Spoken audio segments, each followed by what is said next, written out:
Hello, I'm Jessica Cruz-Irwin, and this is Visual Narratives, the unspoken lessons in children's films. Let's click Start. And we can select a yellow icon. I'm going to select Overview. A visual narrative is a story told primarily through the use of visual media with tools such as photography, video, illustrations, and graphics. We can see early examples of visual narratives in Paleolithic cave paintings that detail the practice of hunting. They help us as learners understand at a cognitive level by collaborating with language, and even from infancy, most humans begin to analyze and explore visuals. Now let's go ahead and click the projector icon. On this page, we can see 4 rectangle boxes, and each rectangle shows a different benefit.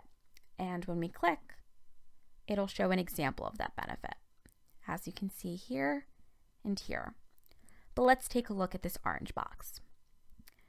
You can use visuals to improve communication skills with the audience through an engaging source. Expressions convey emotions, light and color emphasize tone. Now, even if you've never seen the movie The Little Mermaid, you can tell that this is the villain. And why is that? Well, you can look at her facial expressions. You can look at the colors that the artist decided to use. You can look at the use of darkness to emphasize the mood of the scene. Now let's go back to the menu and look at structure. It's important to study the structure of a narrative because it really breaks down what is happening, what to expect, and it's a learned process. It can get extremely complicated in advance, so I'm just going to take a look at the basic narrative structure. There are 4 steps. The first is establisher. This sets up the interaction without acting upon it. So it's like the introduction of a relationship.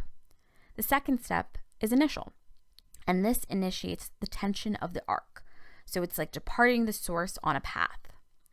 The third step would be peak, and this marks the height of the narrative tension, and it's the point of maximal event structure, and that's where someone reaches their goal, or it's the termination of a process. And finally, the fourth step would be the release, and that releases the tension of the interaction, and that is the wrap-up of the narrative sequence. So let's go back to the menu, and we are going to do a scene review. Now, we just reviewed the basic structure. I'm going to click to start, but I want you to keep a look at the bottom left-hand corner of the screen because as the short 1-minute clip is playing, it's going to walk you through the structure as it is occurring. So let's go ahead and click start.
Okay, so in that 1-minute scene, not a single word was used.